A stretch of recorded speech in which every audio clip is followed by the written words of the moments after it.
Ano masasabi mo may nanay Ansing? Wala akong masabi, bilibak sa kanya. Bakit ka bilib sa ganyan? Bakit ka bilib? Napapabilib niya nga ako eh. Ang ganito. Wais yun, matalino yun. Oo nga mo. Matalin siguro yun. Advance siya mag-isip. Ganun yun. Oo. Kung yung mga negosyante, 10 years onward, nag-iisip na kung ano mangyayari. Eh, matalino Si Nanay Ansing, 50 years before, kasi inisip na nila kung paano pag namatay si Kuya Oliver, inisip na nila eh. Mas magaling sila negosyante, di ba?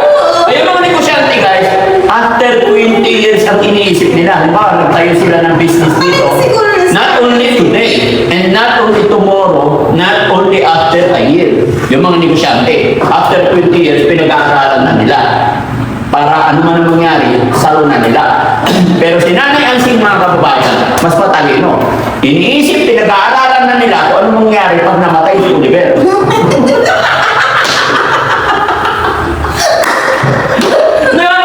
Tama yung sinabi mo. Genius si Nanay Ansing. Ha? Matalino? Matalino din yun si Sir JJ. Siguro tayo siguro hindi sila magkasundo. Kasi magkakapatid, hindi matatalino. Baka si Oliver, matalino din. Nalo lang, bumagsak lang yung mental niya. Oo. Nalo lang. Pero pinakamatalino si Nanay Ansing. Oo, matalino si Nanay Ansing talaga. Bakit? Ang kayo guys, di ba tama naman yung Kasi sinabi? matalino siya kasi sa hirap ng buhay siguro. Ang kailangan tumalino kapag mayroon ang buhay. Hindi naman. Ano lang, yung parang dito. Ano yung sabi mo? Nawala sa isip ko. Basta matalino. Di ba guys kayo? Tama naman. Nagkaroon mo ng idea. Hindi natin masabi yung mahirap man o kung ano yung ano natin sa buhay. Kaya nga. Naghahabulan tayo sa utak. Pero nagkaroon ako ng idea sa sinabi mo na genius si Nanay Ansing. Kasi, siyempre mo, naisip niya yung paano kung mamatay na si Kuya Oliver, kanino punta yung bahay. Pero hindi pa nagagawa yung bahay, wala pa bunga. Wala pa. Kulang na nga lang, bubong na nga lang. Pero nag-aagaw. Nag-aagaw na. Dito, walang nag-aagaw ng bahay. Ha? Wala. Wala, very good. Wala. Ewan ko. Ayaw nila ng mga kapatid kong kasama ko. Di ba? So, tayo ba nilang kasama? Ay, hindi Kasi kasama. iba yung ate nila. Nagtsatsaga lang si tatay ko eh. Ha? Tsatsaga lang si tatay ko. Kasi tatay mo lang nagkatay sa'yo. Oo. Tatay mo siya si Ukang. Eh, si Ukang paalis-alis din. Ay, gusto niyo kang nagwalis. Gusto niyo pumunta doon sa kapatid ko. Kasi tatay mo lang talaga matyaga sa'yo. Oo. Bakit? Si Ukang gusto niya na pag nag-ano yan, yung ano niya, isip niya, alis na ako dito, pumunta niya sa Manila. Sabi niya, gano'n. Eh, problema din doon. Kung ano yung dito sa pamumuhay namin dito, gano'n din doon sa Lubalitis po sila. Gano'n din. Pero di hamak na mas maganda na yung buhay-bahay mo dito. Maganda na ang buhay, maganda pa bahay. Anong pera? Sabihin mo sa luna mo, bigyan ka ng pera. Pero maganda na ang bahay. Tingnan mo. Ba't niya ako bibigyan ng pera? Isa pa nga kung mga binibili niya. Sa bagay. Sa bagay, tignan mo yung rent mo, may second floor pa. O, di ba? Tignan yung mga kababayan mo yung rent niya. Tinur niya ako sa rent niya. Una niyang pinakita yung second floor. Puno-puno ng meat product with seafood matching pa yan. Tapos isda. Punta ka isda. O, di ba? Pinuno niya, nilagyan niya. Pinuno ni Lola. Ano pangalan ng Lola mo? Lourdes po. Blackwell. Asawa. Pwede ba maging Lola una na siya? Pwede na po. Mabait eh. Lola Lourdes, kumusta po kayo? Ako po yung nawawalang apo nyo. Yung ref namin walang laman. Shout out sa'yo, Ma'am Lola Lourdes. Sana mamit ko po kayo. Ang sarap sa pakiramdam magkaroon ng ref na may second floor tas puno-puno. No? Sana all, Lola Lourdes. Mamit ko po kayo. Pinapapunta ko po sila dito. Pag ano ng... Pag-blessing. Blessing. Para mamit ko sila. Sabihin mo nga. Sabi niya, hindi daw. Baka, ano. Hindi niya masabi sila kung nagpapadukot po sila yun. Ganun. Sila na dalawang Pero mag-asawa. sabihin mo, ako na niya ako ha. Apo. Tapos sabihin mo, maganda yung rep na may second Tsaka floor. nagpapasalamat nga po siya sa, ano eh, sa inyo po sa pagpapatayo po ng bahay. Sa rep.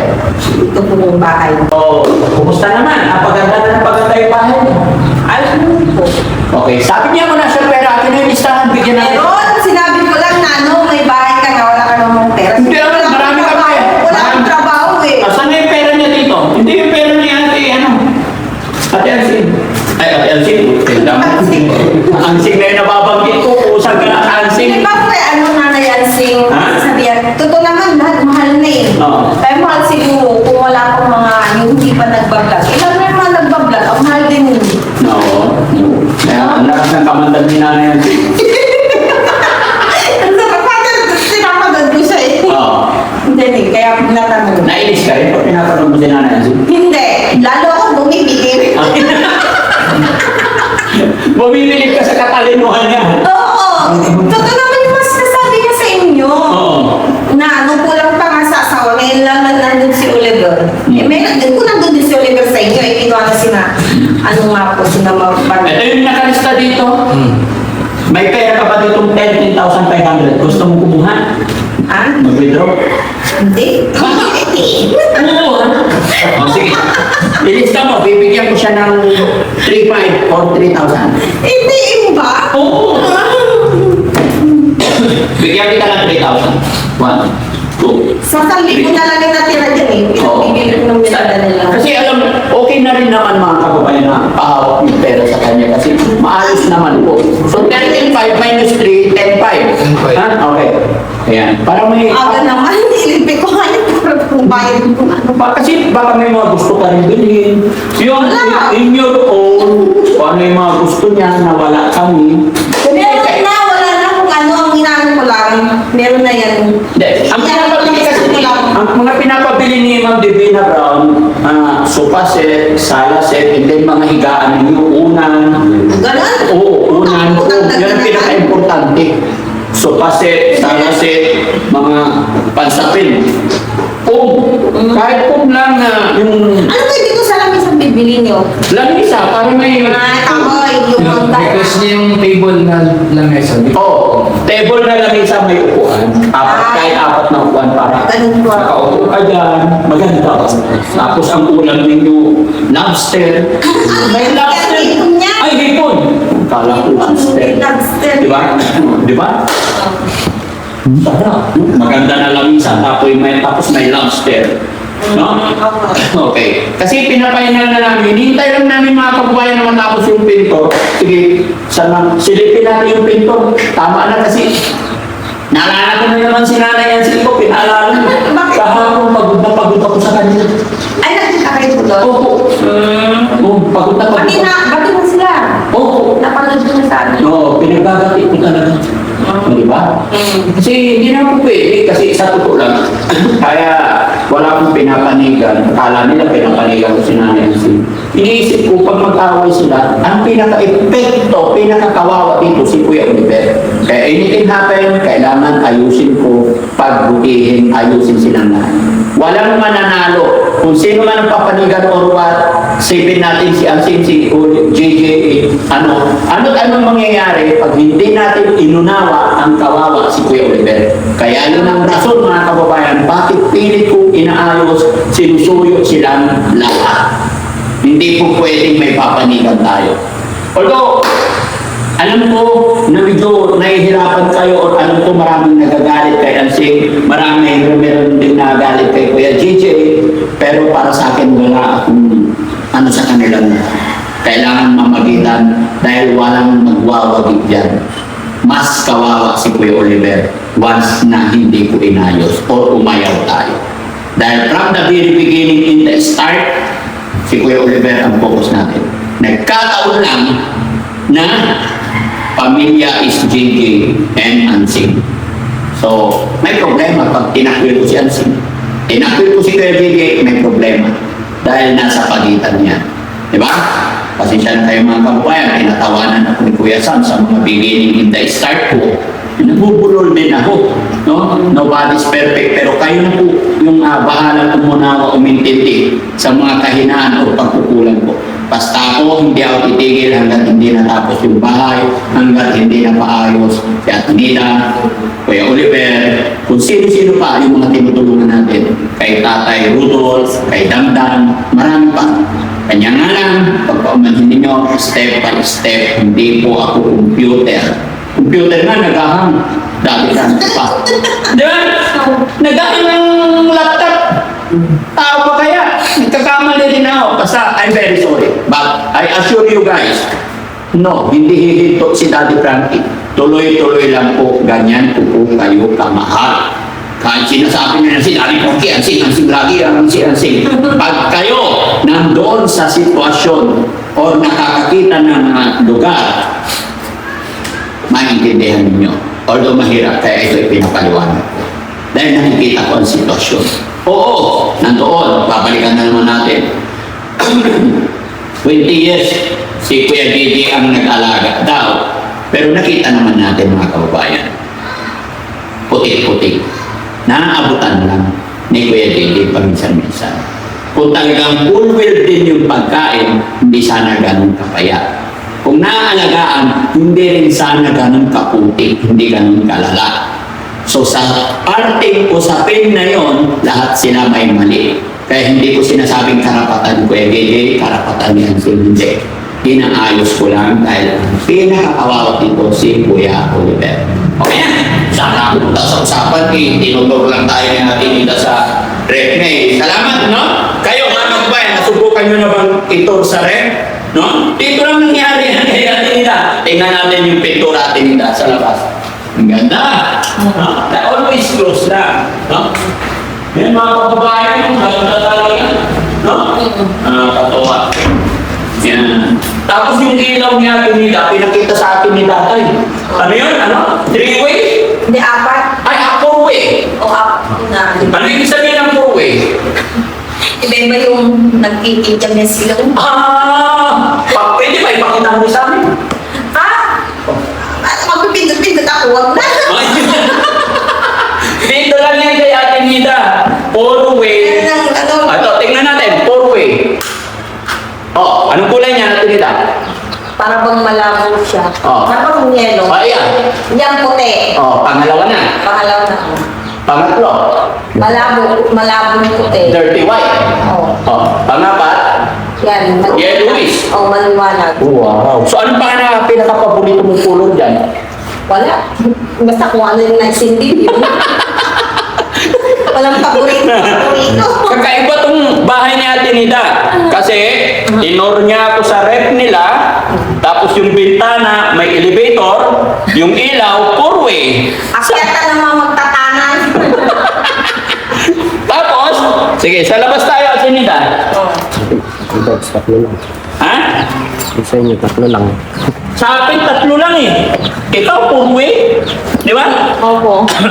Tapos, tignan nyo yung kulay sa loob ng bahay, guys. And then, Avocado. ha? Kulay sa labas. Anong kulay? Avocado. Malamig sa mata. Malamig, ang hirap. Bigat nga sa mata eh. Oh, ano ka?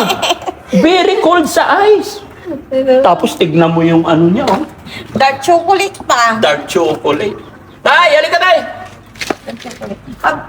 Alam niyo mga kababayan, napaka-energetic ko this morning. Alam niyo kung bakit? Natutuwa talaga ako. Grabe, napakaganda ng bahay ni Ate Nida. Halika dito tayo. Excited na ako. Subdivision nga eh. Ha? Subdivision. Subdivision na. Oh, dito tayo tatlo sa... dito tayo. Nag-e-eco talaga dito sa ano, sa Nag-iikot. Tingnan nyo. Gaano kahaba, gaano kaganda. Yan po. Oh. Ano tayo? Maganda ba ang kulay? Gandang pulo, avocado. Avocado. Ang sabi ng avocado. Gandang Pintor! Bakit naman avocado naisip mo? Halika dito. ito, magaling talaga. Magaling. Magaling ka daw. Pero bakit avocado napili mo? Ayan ang suggest ni Forman. Ay, siya pala.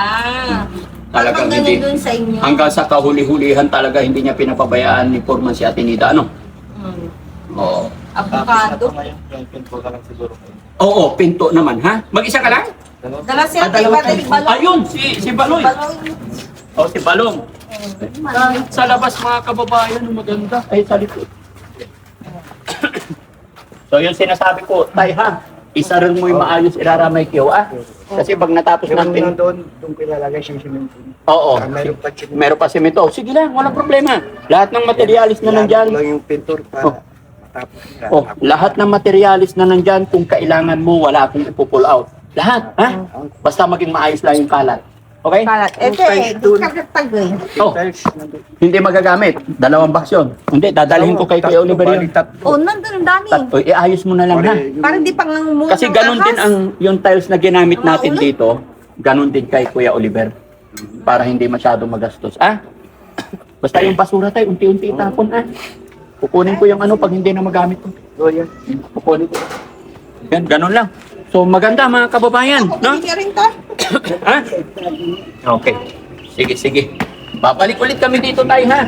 Salamat. Thank you po. Salamat po. Shout out sa inyo. Sige. Basta kunting tiis lang mga kababayan.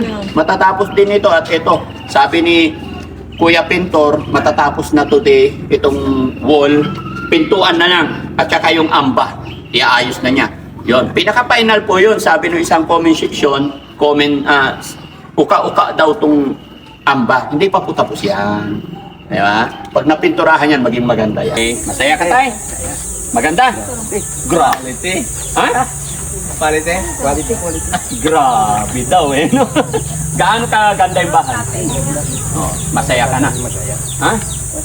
Ikaw ba naman gastusan ng 600 plus? Hindi pa kasama ang labor. Hindi pa kasama. Nasabi ni tatay, narinig nyo? Maganda. Grabe. Hindi biro-biro yan tayo. Pero masaya ako. Kaya maraming salamat sa lahat ng viewers natin. Kasama kayo. Kayo ang dahilan bakit nangyari ito. At syempre, sa tulong at gabay ng ating Panginoon. God bless po sa atin na mabuhay.